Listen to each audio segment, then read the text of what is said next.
Welcome to the Winner's Circle, and I am your host today, Ntando Masego, given the honor by the man, Mr. MDAKA, and to just host him on the launch of this shop in a very special edition during the new year. And I appreciate that we are joined by all of you wonderful people. There's a lot that you could have been doing today, but you are here. It says a lot about you.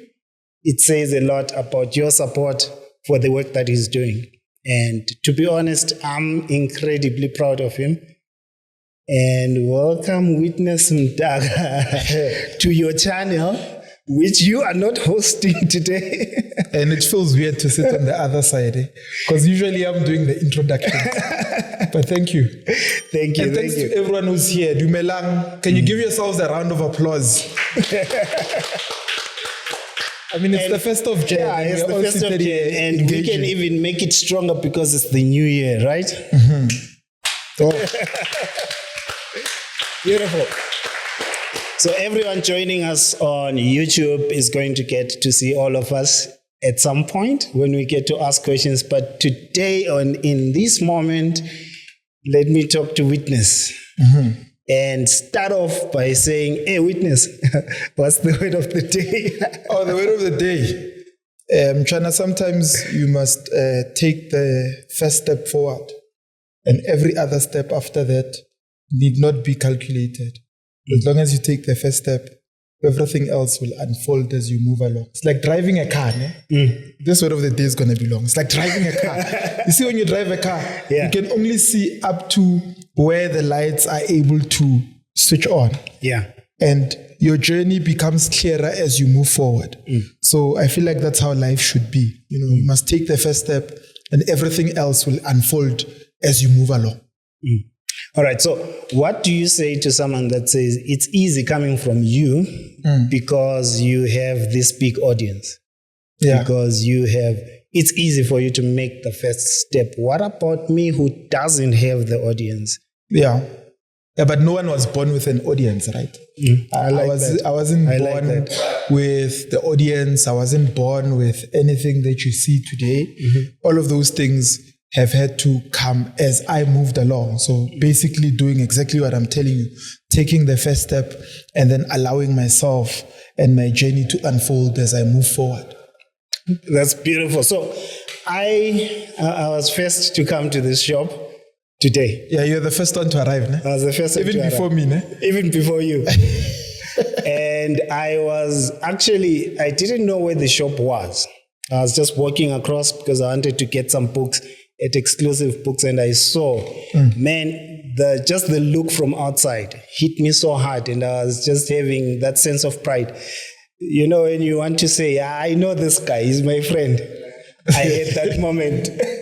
I took a picture and sent it to him. But I want to ask you, when you look at this, when you look at the people that are here to support you, the people that have come to buy today, how does this feel when you're taking it in? I think I'm more appreciative of the people more than anything, because it doesn't matter what your gift is. If nobody benefits from it, it means nothing.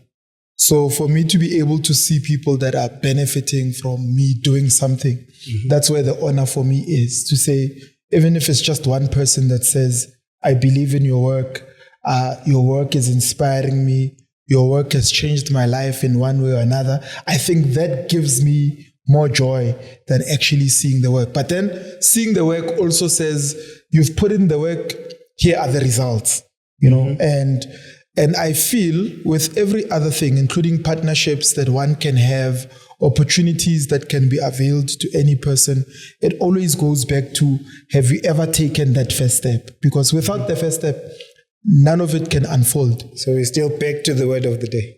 Yeah. The word of the day, I feel like it's important. And because it's the 1st of January, 2024, I think a lot of people put too much emphasis on the fact that they must have New Year's resolutions that are big. And for me, it boils down to just doing the small things, taking that first step and allowing yourself to move to the next level. All right. I like that you are a man of action. What's the inspiration behind you starting this movement? It's more than just money. It's more than just money. Yeah. Because there are many authors. I'm an author too. I never created a movement behind my book. So what's the inspiration behind you creating a whole movement around the book? Yeah. Because when I look at that and I look at this speaks excellence. This speaks someone who's really traveled and put in the work and took the risks and faced a lot of challenges along the way, but you're here now. What's the inspiration behind you starting, and how do you get to this level of excellence? Sure. When you reflect on your life, how do you think you got here? I think I got here by taking the first step, and that first step was me writing posts on social media. I never thought I'm an author, right? I never even imagined myself to be an author, but I knew I was a businessman. That I've always known. So when I wrote my book, I was writing it because there have been a lot of people that were writing to me saying, you've touched my life in one way or another. Then because of that, I realized there's a need for me to write the book. There's a lot of people that are saying I've touched their lives with just posts on social media. So then I took 2 months and wrote the book and had it published. Then I decided that it's going to be a self-published book because I like being in control of what I do. Then if I'm in charge of the publishing and everything, then whatever I come up with can take any direction that I decide on the entrepreneurship sphere, right? And then I said, okay, why write a book and then be normal? I think a part of me, like we're talking with a friend of mine, he's seated here, and I said to him, when you have ADHD, man, it's like, why? You do too many things at the same time. Then we're laughing, and I laughed, and I said, but I'm like you, because I'm a child that can't sit still. So when I wrote the book, I thought to myself, what else can come out of the book? And also I wanted to, I think because I talk too much, then my words mean a lot to people. People are always watching. They're always wanting to know what is behind these words. So I also wanted to demonstrate that level of excellence. That, okay, a book can be turned into a movement. A book can be turned into a podcast. A book can be turned into a brand. And you see, these words, it's more than just money. They were chosen deliberately, because it's more than just money. It can be anything. It can be a brand. It can be a book. It can be words. It can mean different things to different people. And that's why out of it, different things can come out of it. I think 10 years from now, I can wake up and decide I'm building, it's more than just money building. And bring a meaning and a story behind that. Because I think what inspires people more than anything, it's the story that you are giving them. It's not just you saying that you are doing it, but what backs it up is your story and the story that you built behind that thing. That's now you got me thinking. But anyway, so he talks a lot and he just said so. Has any one of you ever wondered why he doesn't run out of ideas? Because it's like anytime, I didn't tell him I was going to ask about the word of the day. I just surprised him. I tested him this one time, I think it's a couple of months ago. And I just wanted to see, does it take time to script this thing? No one has wise things to say every time he's asked. And I put him on camera. He didn't know I was going to do it. Asked him, and boy, he gave me some really deep stuff. So how did you get there? Because talking a lot is one thing, but making sense each time is not easy. Yeah, that's a good question. He said talking a lot is one thing. Is easy. Yeah, it's easy. Making sense each time, that's hard. Yeah. I think it's the willingness to make mistakes. So the thing about me, you're already dropping wisdom. The thing about me, I'm not scared of being judged. All right. I think I'm okay with being judged. I'm okay with failing on certain things. I don't win all the time. Sometimes I ask my friends for help. They see me when I'm down. They see me when I'm crying. So it's not like every single thing I do becomes a success. But because I don't put myself in a position where I just give up, I try something else and I try different things, then it looks like what I'm doing all the time becomes the success. Then going back to your question, right? Because I talk a lot, I'm sure people have heard a lot of nonsense come out of my mouth a lot, to the point where my ability to say the right thing has been sharpened. Okay. Now you catching me maybe years later, and you say, what's the word of the day? But Mchana, this brain has been sharpened over the last 5, 6, 7, 8, 9, 10 years. Yeah. You see, so I believe that whatever you put in you will come out of your mouth. So I think I've spent time with, I'm fortunate to have good people around me, good friends that are smart. So I get to keep quiet and listen. Like for instance, today you are interviewing me, right? But most of the time I'm interviewing other people. And every time they'll say something and I'll be like, hey, this is a good word of the day. That's good. So then one day someone is going to ask, what's the word of the day? Then one thing that somebody said in the podcast one day is just going to pop out. But it cannot pop out if you didn't put anything in. I think it's a beautiful lesson for us all, isn't it? Because I'll tell you one thing, hanging around him, there's one episode that he was recording and I was just sitting at the back and he was recording Abna Marir. Abna. Very good episode. You guys must check it out. Did you see that episode? Who's seen that episode with Abna Marir on YouTube? Check it out. You must check out that episode. It's one a of the most life-changing inspiring episodes you can watch. Yeah, it changed my life too, immediately. But you were sitting there when you was. Now I was chilling, pretending to be waking there. Yeah. So it's good. Why I'm bringing the point up, he said he has learned a lot from the interviews and from just the people that he hangs around with. Abna said, you need to create that workbook. You haven't talked about the workbook. Oh, this workbook? Yeah. He told him in the podcast, go create a workbook around the book. And he went and he created this thing quickly. But I also went and created a workbook. Yeah. But that only happened. And funny enough, I got an order for about 100 of them in a workshop, but the price is a workshop price per person. Right? So I'm not giving you anything. Owe me some royalties. There's no commission there. Yeah, he owes me some royalties. But I'm saying this is just one afternoon. You go, you sit, watch a friend do his thing, and it sparks an idea. You go do it out in the marketplace, and actually I become a testimony. And you make money. And I make money with no invoice. I just hang around. That's a good one. It's a cool one. One thing that you say in the book, in the workbook, I picked up, you talk about the price or the cost of success. And one thing you mentioned there is a price to success. There's a price to the goal that you want to achieve. Many people are not willing to pay the price. You need to ask yourself critical questions around it. Go deeper. So, in actual fact, I can requalify that statement and say there's a cost and price for everything. I know the chapter you're talking about, the cost of financial success, and that speaks to sacrifice. Let me tell you something. Whether, I'm being distracted. Nico, please open the door. Maybe people want to enter, they think we are closed. Open the door. Because they think we closed, you'll fix the sound later. It's your own problem to sort out. Me, I want people, because maybe our people want to come and they think we are closed. So here's the thing, right? There's a cost to everything. Let me give you an example. What I just said, I said Nico must open the door right now, right? The cost and the price for that is that there might be noise coming in, but it's the price I'm willing to pay.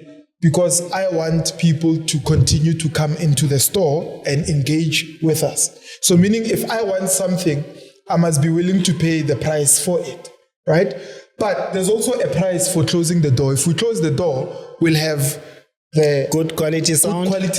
It will be quiet. But the price could be people might think we are closed.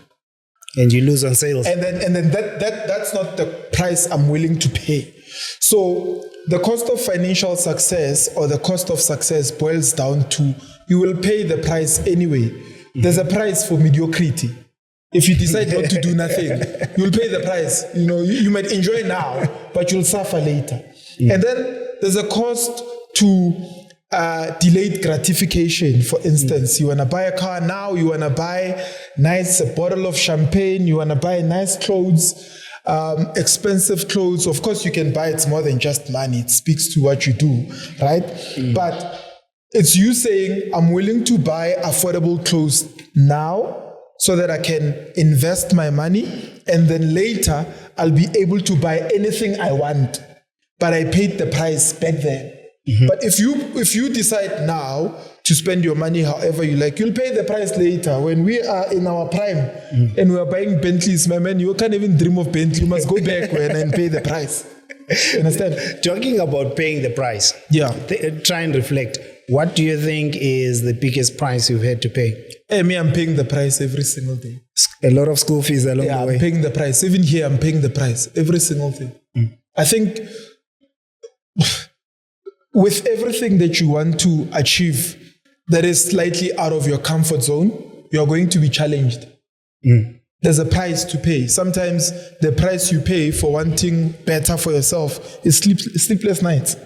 You know, yesterday, it was New Year's Eve, right? Yeah. People were out partying and grooving. Now, I'm opening a store on the 1st of January. So it meant I had to be home sleeping. It doesn't matter how much fun other people are having. Why? Because I understand something about myself. If I drink alcohol or anything, my voice goes away. I don't know if you know that, coach. I've told you that before. Yeah. My voice disappears, right? And then it meant if I did that today, the cost I would be paying, I'd be going the entire show. No word of the day. No word of the day. So the price I had to pay was stay at home because there's something that's worth doing that you need to be doing tomorrow. I think everything that we do must be worth doing. The challenge is going after things that are not worth doing. All right. You say you've got a dream, but you look at your dream, it's not worth doing even to you. So why would it be a dream that you can go after? It's not worth doing. I mean. When you're talking about your dreams, it's New Year, as you mentioned. Eh? Yeah. Where is your mind right now? What are you looking forward for the year? Yeah. And what can we look forward to? I'm sure that's a question everyone has. Yeah. Because if you're starting like this, where are we going? Yeah. So definitely starting on this note speaks to what the dream for the year is. You know, being willing to do things that we've never done before. I'm big on doing stuff that I've never done before. Understand? So, for instance, when we went on that 18-city tour this year, right? There's no author, black or white, that you've seen in South Africa do it. One guy said to me, "Witness, I'm going to do 20. And I said, it's fine. As long as the entire South Africa knows where you learned that from. You can do 100 for all I care. But at the end of the day, someone put up the sacrifice, did the work, and demonstrated to others that it can be done. Now a book can be turned into a store. It can be turned into merchandise. It can be turned into the podcast, workbooks. It can be turned into anything, but it's a demonstration of saying to other guys, you too can do this thing if you want to do it. But are you willing to pay the price? But it's not like you do it and you succeed all the time. Yeah. Sometimes you do something and you fail, dismount, and you're like, this thing cost me a lot of money. But no one sees the money. They see the glory, but they don't understand the story behind it. Yeah. If you're thinking back, you didn't see this coming when you wrote the book, but now in hindsight, what success stories can you share with us? One or two. Success stories that people have. Testimonials, people have reached out. Man. One or two that's really... There's this guy who wrote to me in 2021 on my birthday. His message still resonates with me today because it's quite emotional. The guy writes to me and says, I was at the brink of giving up and giving my life to alcohol so that I could just drink my life away and die. Then I came across your post on social media. Yeah. Then I bought your book and read it. As I'm sending you this message now, I've got a trucking business. I've got a supermarket, he says. And then on the 5th of January, I'm moving into my own house. Now, I looked at that and said, I didn't know I could touch that guy's life. I don't even know who that guy is. I can't tell you I remember his name to this day. But his story tells me that if we put ourselves out there, and put ourselves into our purpose, perhaps we can inspire someone and touch their lives and for them to start thinking different. But man, to convince someone to change their life and not being deliberate, just you writing, and they decide to change their life, I think it's an honor that God, I don't even think I deserve that kind of honor. You understand?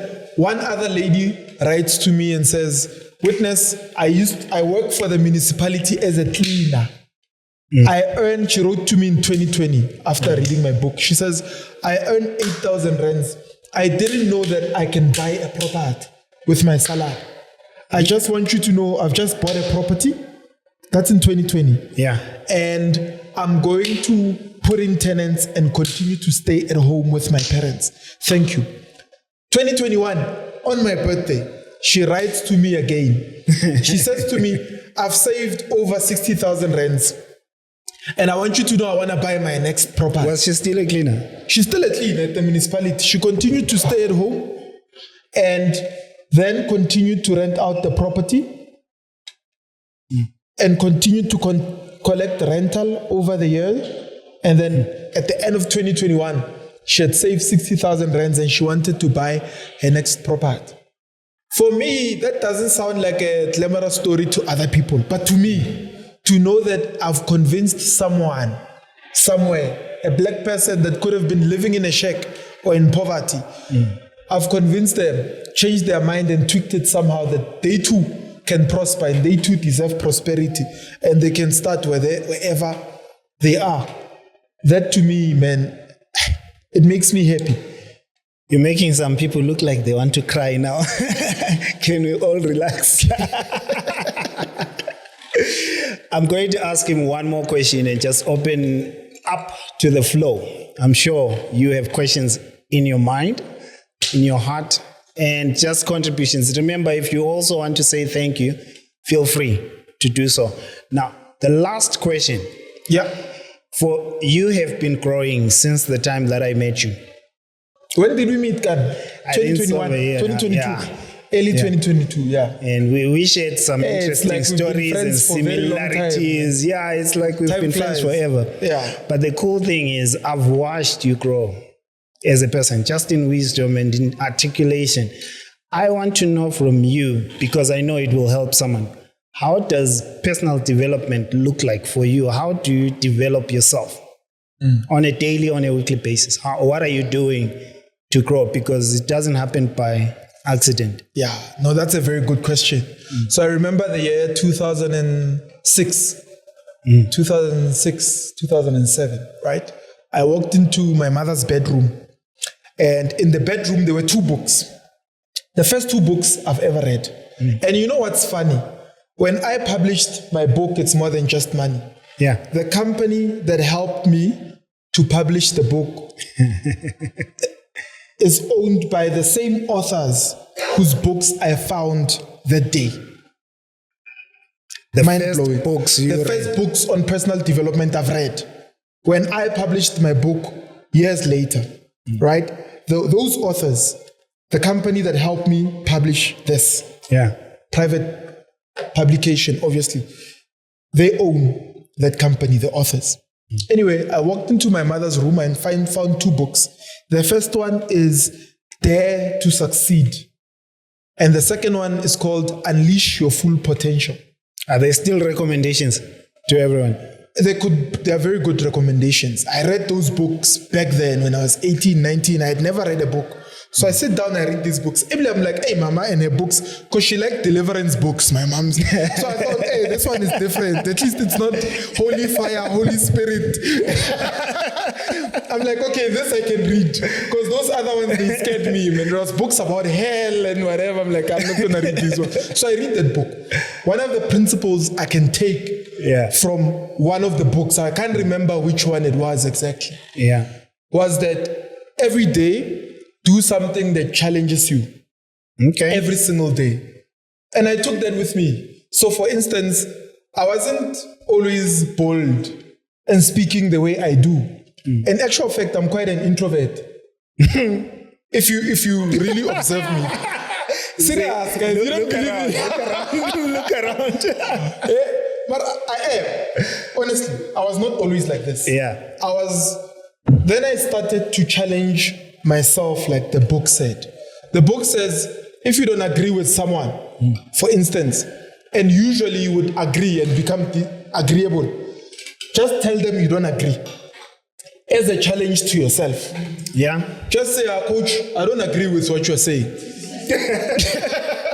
And he says, I was wondering where that comes from. It's a start to you doing something that you have never done before, that you're uncomfortable with. You walk into a space where there's a lot of people. Usually, if you saw me walk in, I said, Dumelang Likai. You saw that, right? But I was shy. I was like, so many people in the store waiting for me. But then I was like, greet them, chief. Then I went, Dumelang Likai, how are you guys? Thank you for coming. I'll come back. It's not that I wasn't like a bit reserved. Yeah. It's because I've gotten used to the fact that if something challenges me, that's the thing that I need to do. Someone will ask, why would an author now start a shop and put in merchandise and do a podcast on the 1st of Jan? Yeah. My man, I'm doing something I'm uncomfortable with. I'm uncomfortable. And personal development and growth comes from doing the things that are making you uncomfortable every day. In my book, it's more than just mine. Hey, Ludwig, I said in my book, it's more than just mine. There's an illustration that I make there about a butterfly going through the process of metamorphosis, right? To say that for you to grow, you start off inside that cocoon. And each time you push out, you get stronger. Now, this young boy sees that butterfly transforming from the cocoon and becoming a butterfly. As it pushes out of that cocoon, the boy says, the butterfly is struggling. I'm going to help it. One wing is out. I'm going to help the butterfly with the other wing. Yeah. Then the boy tries to help the butterfly. But as soon as the butterfly was out, the boy realized that the butterfly cannot fly the other wing where it was helped. What does that tell me and you? It tells us that where it's uncomfortable and difficult and we continue to push and push and push, we get stronger. You understand? Then that allows us to fly and get to the next level of where we are going. I cannot get to the next level without suffering in this level where I'm at. I must see that, okay, this is what it takes to start something. This is what it takes to grow something. This is what it takes to manage a business. Because how are you going to notice when your business is being mismanaged when you've never managed the business? You need to go through the suffering and manage the property and be like, okay, I know how to do it. Let me hand it over to someone else. When they start messing up, you're able to say, chief, you're messing up. How do you know they're messing up? You've done it before. Because you rigged the game just now, I'm going to add one more very challenging question. He rigged because my question was, what does your personal development look like on a weekly basis? Sure. So I'm going to add. You can still answer this one. Okay. Because I know people want to know, how are you growing and developing yourself? Me, I do one thing for myself every day. I do one thing for my family, and I do one thing for my business. Examples? Or any of my companies. So I wake up, it's a Monday morning. The best gift I can give myself is that of going to gym so that I can be healthier and stronger. So I go to gym. And then secondly, I ask myself in my day, what can I do to serve any member of my family? Whether it's my daughter or my many brothers and sisters or my grandmothers. And I do just one thing for them.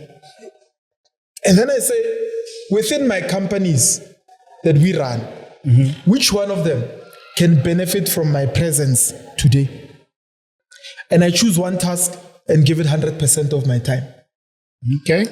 And then, obviously, reading, listening to podcasts, that goes without saying. At least 15 minutes to 30 minutes every day, I read something.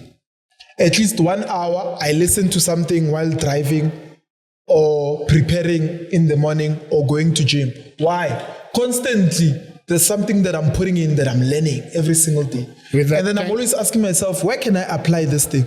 All right. Yeah. That's cool. With that kind of schedule, is there TV in the picture? I don't watch TV. Completely. I don't watch TV at all. I don't even have DSTV. The last time I had DSTV was in 2015. I'm seeing a lot of disappointed faces. And that DSTV belonged to my ex-wife. It wasn't mine. I don't watch TV. But I must say, on my phone, I do have Showmax. I do have Netflix. When I have that window, maybe at night, I've just finished reading or whatever, I'll catch up on one or two or a story that I like. All right. On Showmax or one that's trending, watch one and sleep. But on a daily basis, I don't have the time, man. When am I going to watch TV? I'm up at 5, right? I'm up at 5. Usually I have meetings in the morning. I'm in the office. I'm shooting podcasts. We've got an Airbnb business. We've got projects that we are running. We've got so you just properties. Don't have the time. I don't have the time. Sometimes I get home, it's 9 o'clock. I'm tired. Where am I going to get the time to watch TV? Not because I'm bad, but I simply don't have the time. I wish I had the time to sit and watch TV every day. Don't we all? I wish I had it. I don't have it. The last question, I said, because you had rigged, now you've answered me, I'm prop. Sure. But I'm still going to ask and challenge you. As I do that, are we ready with our questions? Yeah. We are ready. Could be anything, doesn't have to be what I said. Doesn't have to be related to any question you've ever had about him and about the book, the workbooks, the movement, right? Now, the last, it's not a question, it's more a challenge. If you had the opportunity, I know it's weird, so indulge me. Yeah. Give me that phone. No, the phone is not going to you, it's going to the tech. Oh. I'll give it back to him. Don't worry, we're not continuing your question. I told you I've got ADHD, right? Yeah, no, I can see. I can't sit still, man. My mind is always running. What else can I do? Anyway, if you had the opportunity to speak to the Queen, Umama, my mom, the inspiration. There's only one Queen. It's my mom. Yes, she's the one I'm talking about. Okay. Exactly. Seeing that you are here now, what would you say to her? After you finish playing? Yeah. if I had an opportunity to speak to my mom, what would I say? I think the first thing that I would say to my mom is, thank you for making me believe in myself. I think more than anything, there's one thing that you need to understand, especially if you've got kids. You need to build their self-esteem.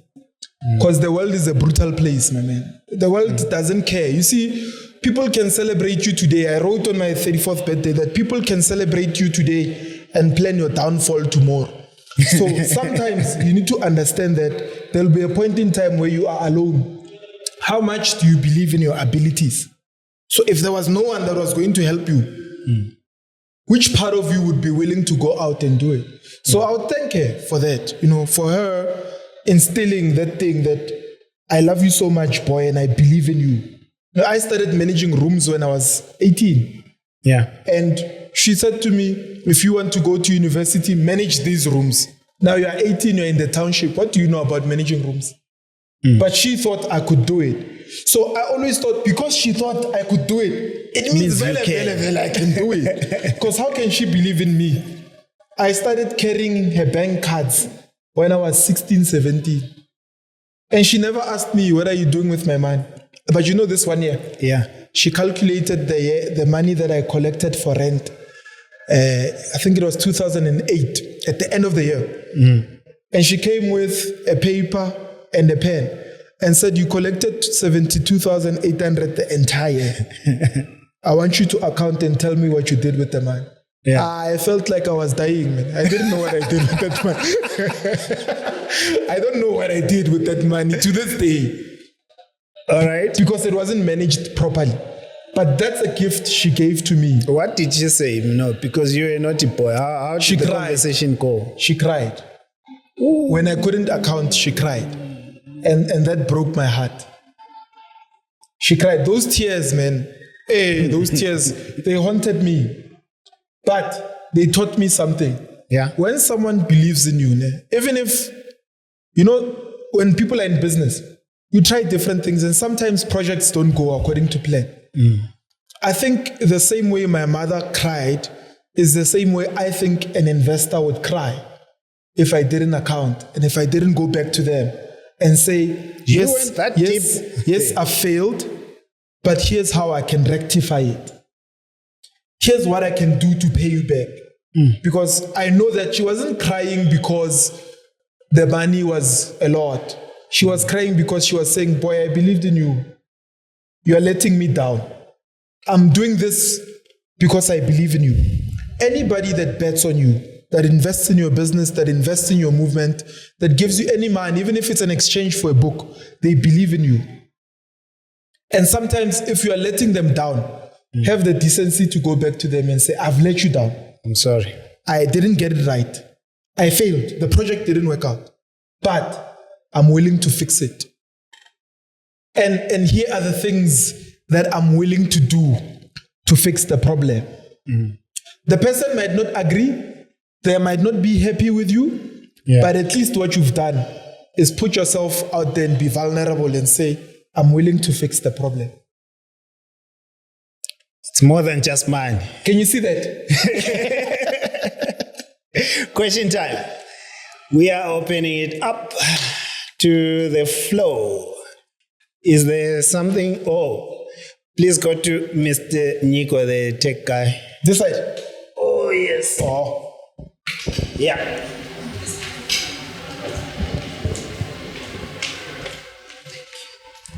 Good evening, everyone. My name is Mamaila Libya. First, I would like to say Happy New Year to everyone. I would also like to say congratulations on the store. I think it's very big, and I don't know you much, but I'm very proud of you. My question is on deciding on investment. What determines, what helps you? Why am I anxious? Let me relax. Don't worry. What helps you determine if a project or a property is worth investing in? Like, let's say you wanted to buy land. There's land at Waterfall. There's land in Leaksfield. What kind of a process do you go through in determining if it's worth investing in that property or even a project? Okay. That's a very good question. But that question boils down to the level at which you are in your journey. So when I was starting out in my journey, I never invested in any greenfields project. So greenfield means land. I never invested because when you buy land, for instance, right, you continue to pay on that land, but it's not producing any income immediately, right? And when you are starting, that can be crippling. What do you want? You want cash flow. So what I would do is find buildings or houses that I know after 2 months after the registration process, I would have redeveloped it and I'm starting to earn some cash flow. Then when the portfolio has grown to the level where the cash flow is good enough, then I can experiment with greenfields, where we say we are developing X amount of units on that land.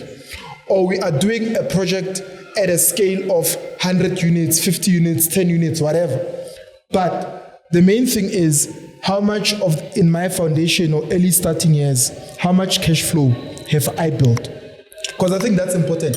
I hear a lot of people saying, I want to be a developer. So let me tell you a difference between, my mentor said this to me, he said, witness, before you become a developer, become a property manager. Well, luckily for me, I was a property manager at 18, right? I was managing rooms, guys, but I was managing property, right? So here's what that helps you with.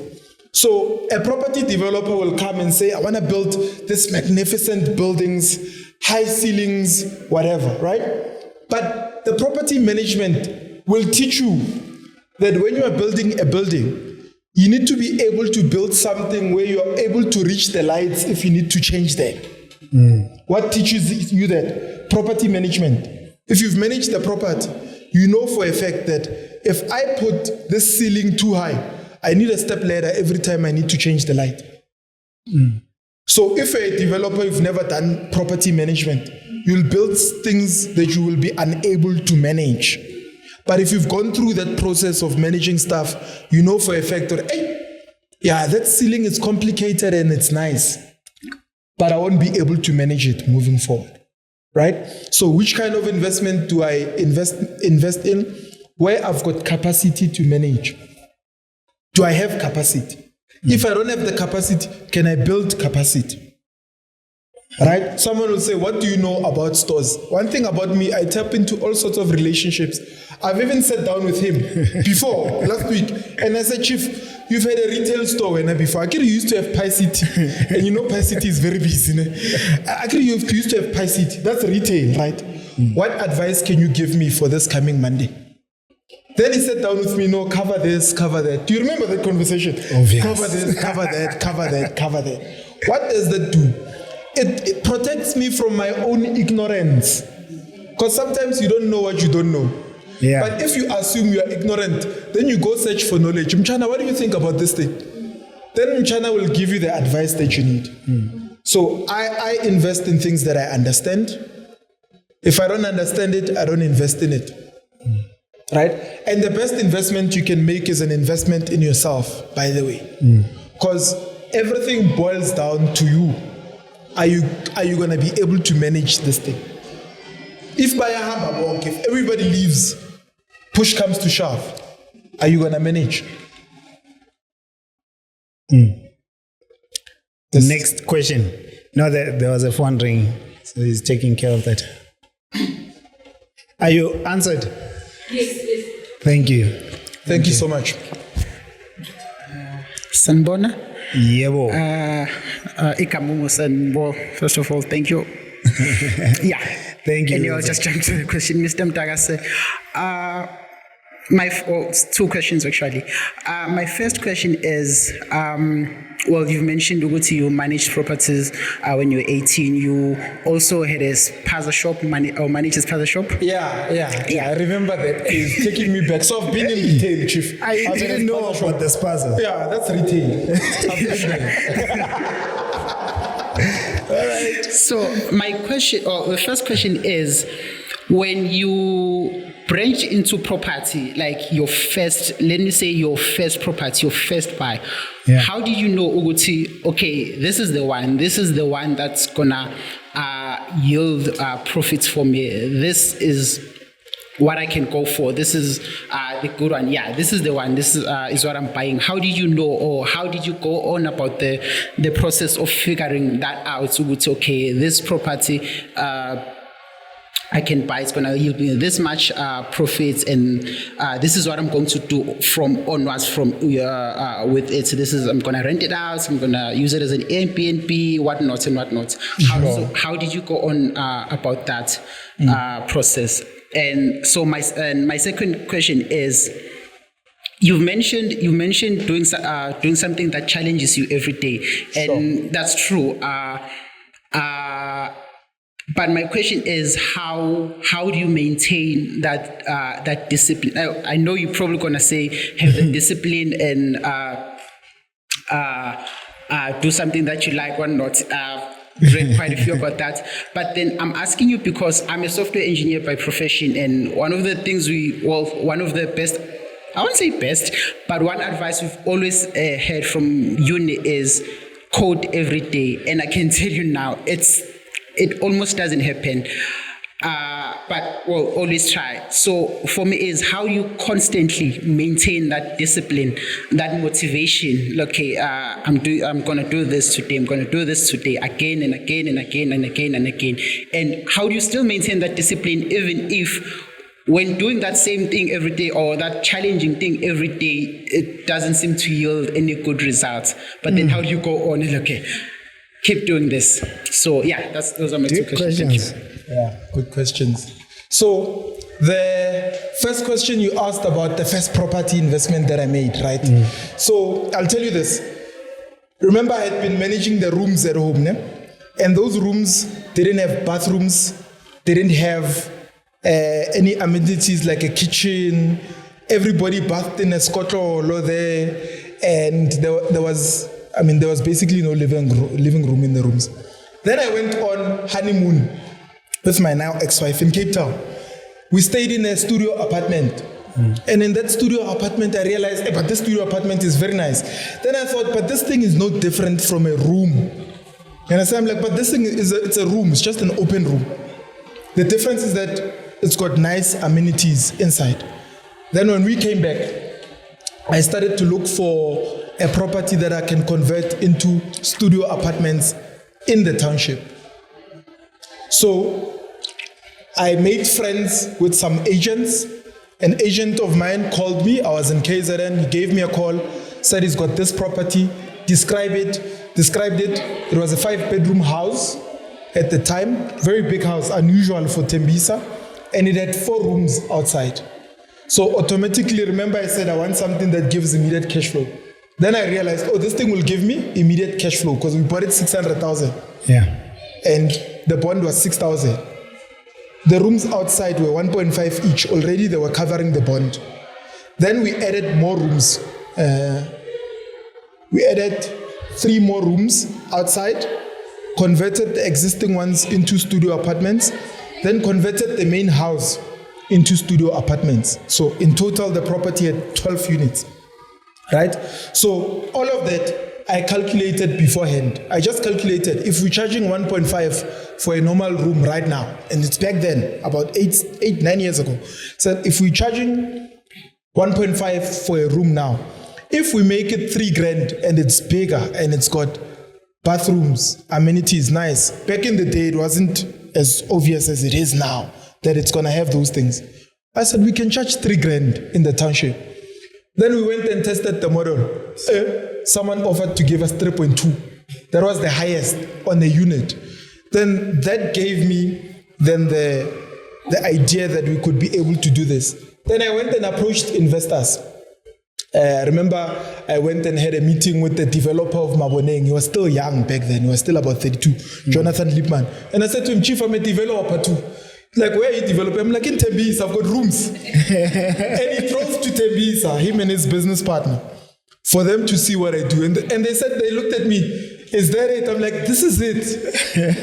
This is the thing that can revolutionize everything that you do. And that allowed me to start scaling based on that business model, right? And then over time, we realized we could start doing business differently. We can now do 2-bedroom apartments, 1-bedroom apartments.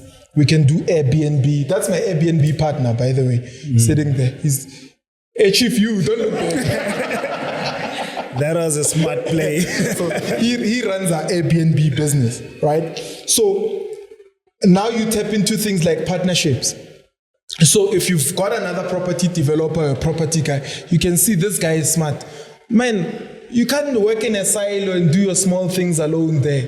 You find other people that are good at something and partner with them, right? And then the second question that you ask, are you answered on the first one? Yes. Yeah. The second question that you asked is about consistency. Not to be honest with you, sometimes I'm not consistent.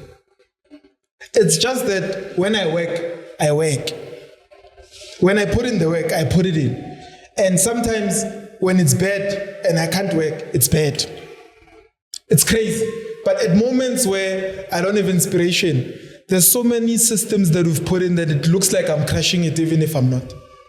Right? So life is seasonal. Let me tell you, even people that tell you I'm crushing it every day, they're not. Life is seasonal and you must be able to recognize the season that you're in.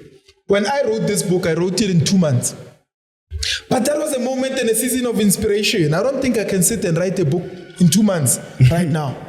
But I did then. But I thank God that I was able to recognize the moment and the window of inspiration. You'll always have those ones. And then when you recognize that, the question you need to ask yourself is, how consistent can I be every day to do this thing while I still have the inspiration? And then when you don't have the inspiration, even if you do 1 or 2 things a day, it's fine. 1 or 2 things a day. But when the moment of inspiration comes, a season of prosperity and a season that's not of prosperity, you need to be willing to recognize those things. You know, when someone says, this is my time, it's because they're recognizing it's their season. Everybody has got a season. The question is, what are you doing with your season of prosperity?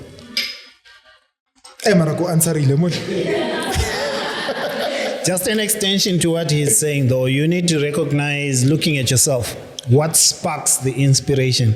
Because sometimes when you hang around certain people, the inspiration just comes faster, right? And when you hang around certain places, it just doesn't come.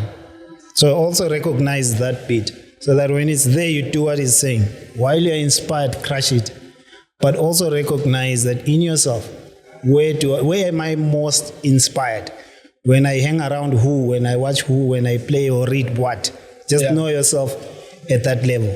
So I love that, right? So this other day, I'm attending a friend's 40th birthday. A friend, I've got old friends.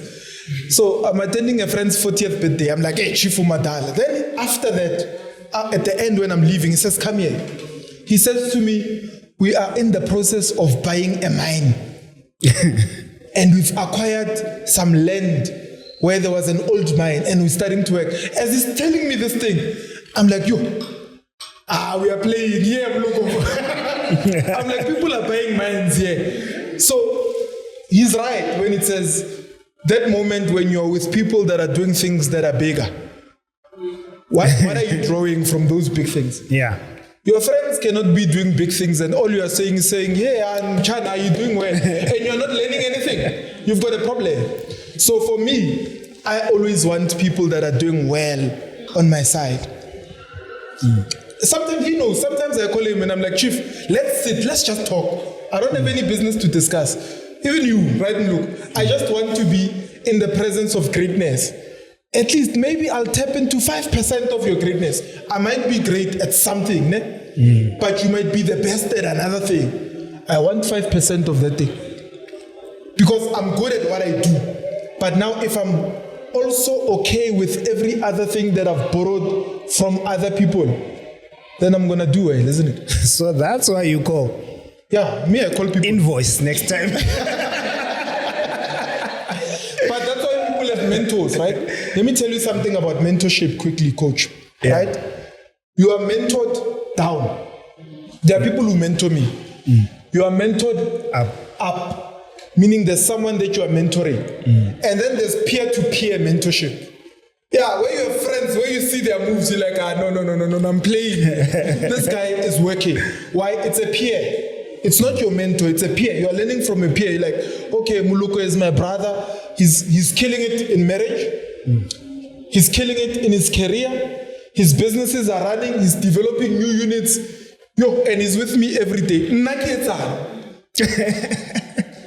Then you look at people you are mentoring, you're like, this guy I'm mentoring him is doing a project of 400 million. But I'm mentoring him. Then it challenges you to say, I need to grow. I need to be better. That's true. I know how that feels like. Yeah. There's a question. She's been waiting. You see, he's clearly inspired, you see. No, there was a disclaimer that he can talk. Yeah. But the good thing is that he's flowing with, good, it's good helping. Seeds, good seeds that are really helping us to grow, even at my age. Thank you very much, and Happy New Year to everyone. And congratulations with your new book and the store. And I feel very privileged to be here. My name is Joyce Nzoko. I heard you spoke about partnerships, you spoke about mentorship, you spoke about identifying people that you can really benefit something from. And sitting there, I'm like, I'm a beginner in property investments, and I'm aspiring to move into property development. I have land somewhere, and I'm like, where do I even begin? I've started, I've paid my school fees quite highly. Okay. And I'm like, how do I then perhaps attract the right investors into what I'm trying to get off the ground? That's my first question. How do I get the right investors, not partners that just comes with ideas, but also, add to the ventures that I'm trying to get off the ground? And secondly is, how do I put it? I have the privilege of having properties in your urban Gauteng, rural Northwest, semi-rural, semi-urban. And when I spoke to most of the property investors and developers, they would discourage kind of with other, your other areas. But I personally feel like if somebody does not start somewhere, like you said, the way of today, if someone does not start in those down-looked at areas, then who will develop? And I would like to find out from you, what would be your advice in terms of broadening my scope outside your developed Gauteng province to go to other provinces? Thank you. How established are you in the Gauteng area in terms of the work you've done and the cash flow? And how confident are you that you can take that into developing new frontiers, basically? Well, in Gauteng, I've tried flipping. I did it once. I didn't get much profit, hence I said I paid my school fees. And I'm currently having a unit, which it's just subdivided into a multi-let. Sure. In Centurion. It's not giving much, but it's helping to pay back the bank. Yeah. Hence the question of investors. Yeah. So, you know, the guy that, for instance, if you go to church, I'm not saying go to church, I'm saying if you go to church and you get there, the pastor most of the time is the person that can be called the expert in the word. Why? Because every Sunday he's preaching this thing, isn't it? He's doing it every Sunday, right? Hence, he's gonna stand out and be the expert in this subject. Yeah. The guy who does engineering work every single day becomes the expert in engineering. The guy who does accounting every single day becomes the expert. And I'm going somewhere. So you can see how he asks questions. He's in radio, he's a radio presenter. So every day he's talking and interviewing someone. So he can get into this space and be comfortable in front of so many people and interview me. Now, I can answer questions and speak, but remember I was also a youth pastor at some point. So I was talking a lot. So the point I'm making with this is that choose an industry and an area, even within the property industry. Master it first. Master it. If it's multi-let, master the multi-lets. How many have you done? You've done one. Okay, maybe we'll call you an expert after the fifth one. Pella, every project is not the same. Are they the same? You do one project, it's nice. You do the next one, you see flames, you're like, Then you do the next one, you do it better. You need that experience, right? Now, that experience is you building rapport. Hey, for rapport with your investors. Personal development. Yeah, it's working. With your investors, because now you're saying to them, here's my track record. Here's what I've done. How can you assist me to build bigger and better? You understand? So I approached investors within the first project I did. Why? Because I believe in track record. Sometimes somebody just has to look at what you've done before. Now, you also asked, how do you choose those investors? Not every person that's your friend has to be your investor or your partner. Some people, even in this room, have been disappointed by family. Isn't it? We've all been disappointed by someone, but it's because we don't take time to really think about what kind of people we want to partner. There are people who've got money, more money than me, but I'll never partner with them, some of them. Why? Because their value system does not match my value system. And there are people, even if they don't have the cash right now, I can have them as partners. I know these guys will have my back no matter what. And they're willing to put in the work. So we can think long term with these guys.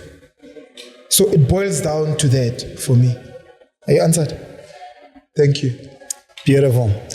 He talks a lot. The disclaimer was out there. You've experienced it. We have to do a lot of editing to cut out, to fit into the 1 hour. as you've noticed. But I think I saw the cameras. I saw a hand. You have a question? Yeah, please. As it's coming, I just noticed one thing. Even the cameras were running out of batteries. That's why he was running around with cables. Hi, buddy. My name is Muloko. Yeah. I just want to check with you, Witness. You spoke about the cost and the price of building business, creating wealth, and all that.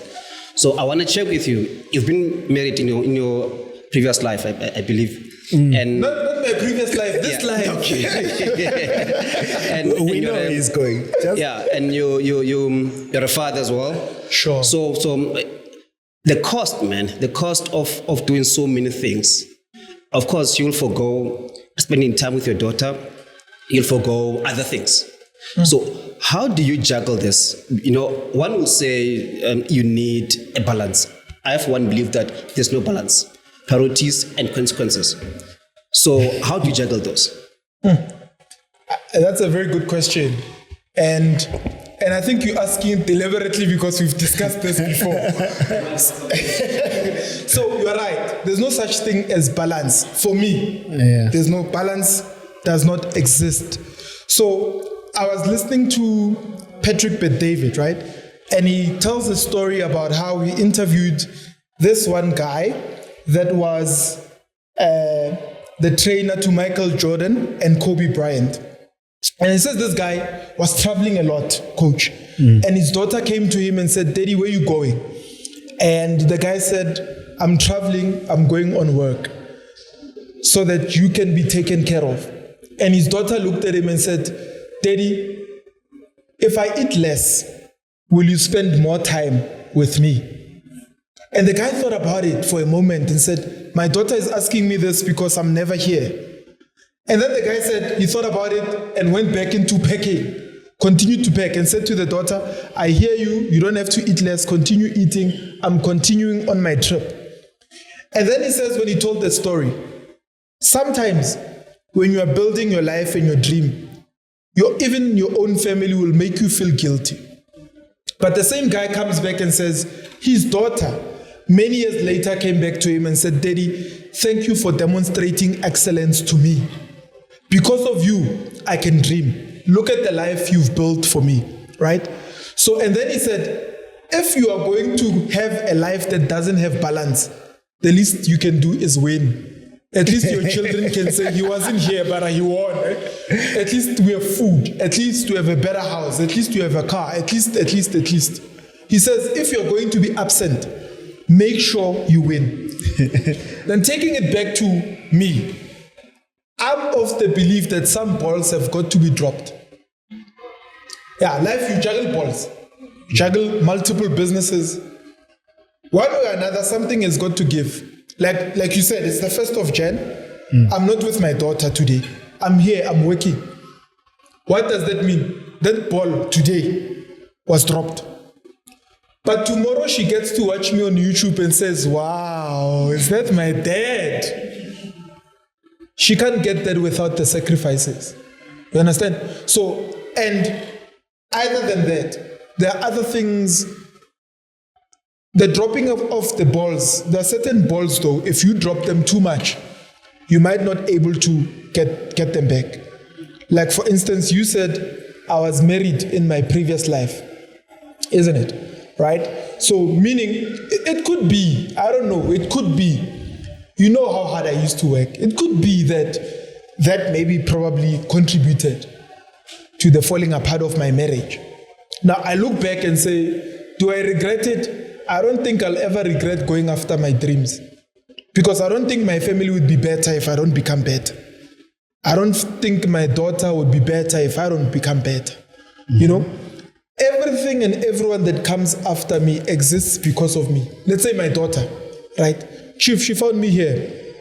So I have to demonstrate a level of excellence that she can match or surpass. If I sit with her, and remember my daughter is a lady, ne? Ladies are like this. Let me tell you, Mloko, you are married. You sit with her every day. Ne? You give her time. Daddy's here every day.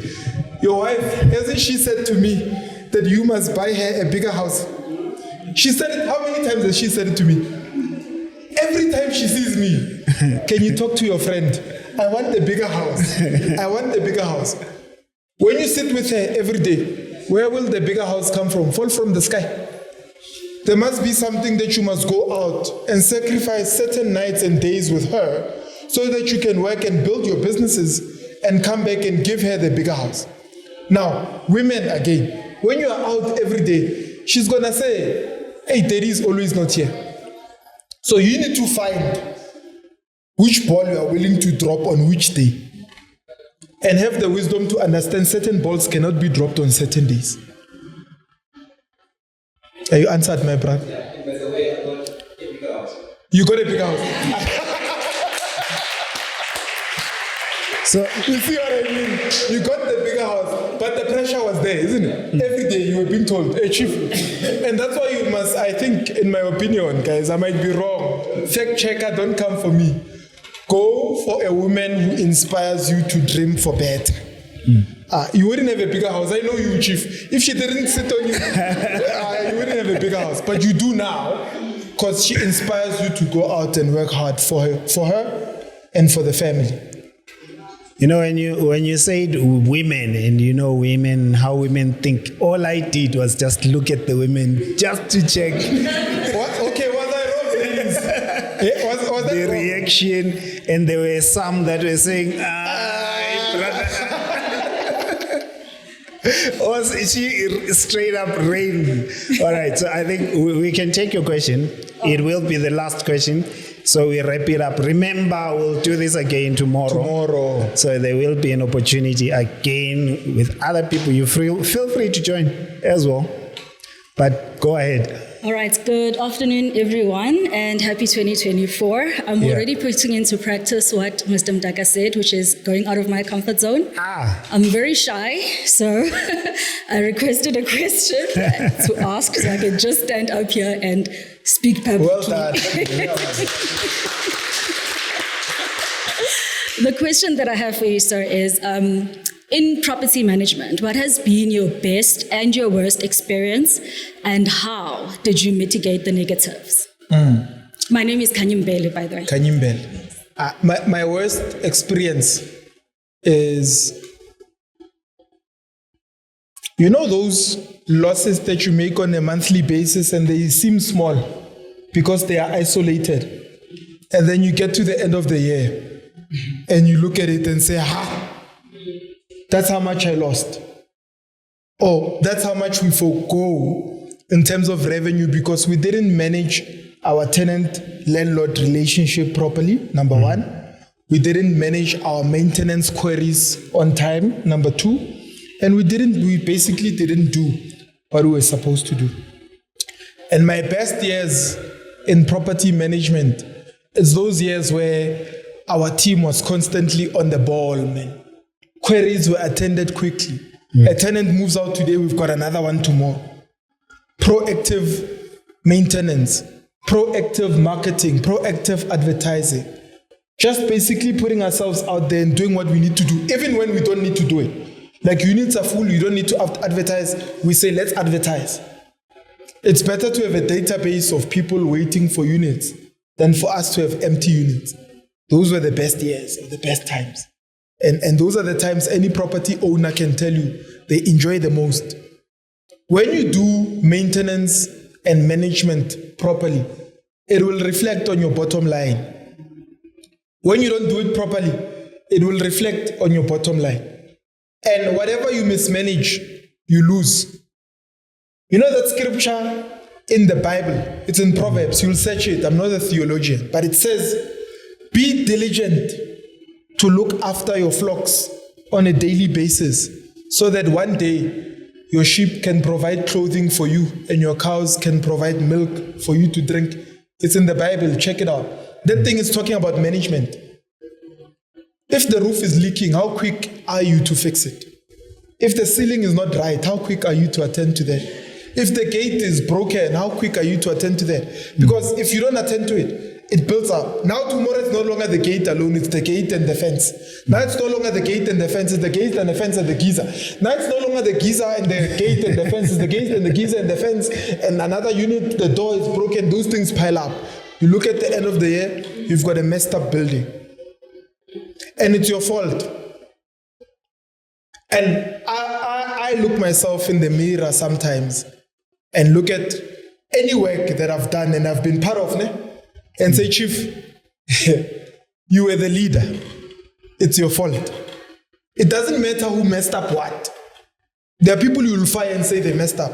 But at the end of the day, everything rises and falls on leadership. Anything you mismanage, even your marriage that you lost, Chief, I'm not the only one. You lost your marriage.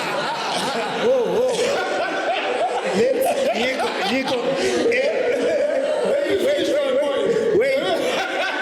I have to put a point up. Edit this one out. I was the leader. Again, look, I was the leader.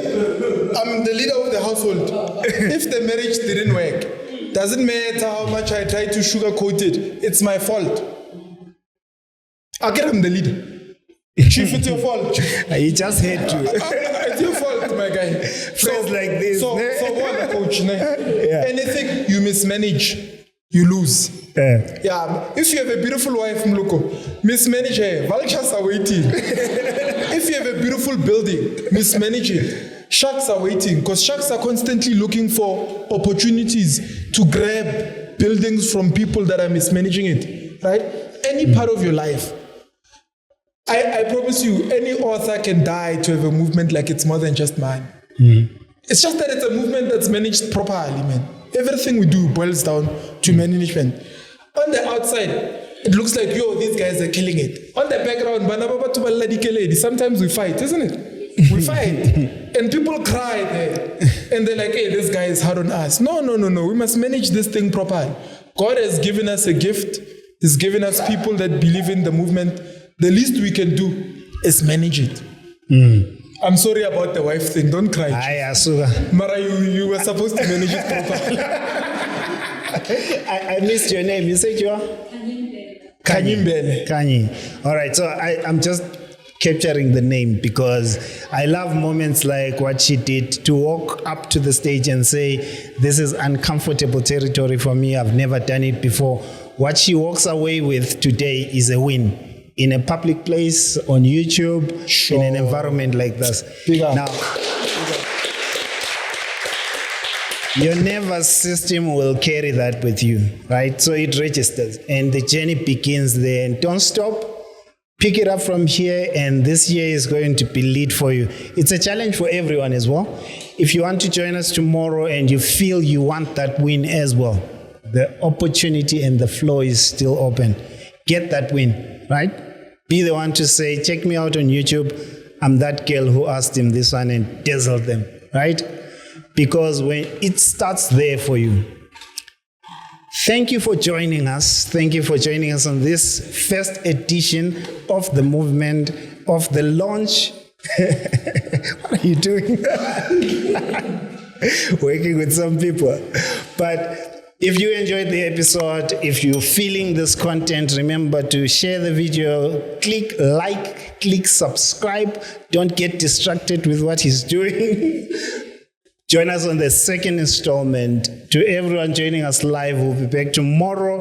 He will give us the time shortly, but we will record again tomorrow. Thank you, and thank you to the man. Let's give him a round of applause. Thank you so much, guys. Tomorrow we're opening the store at 9. We're closing at 8.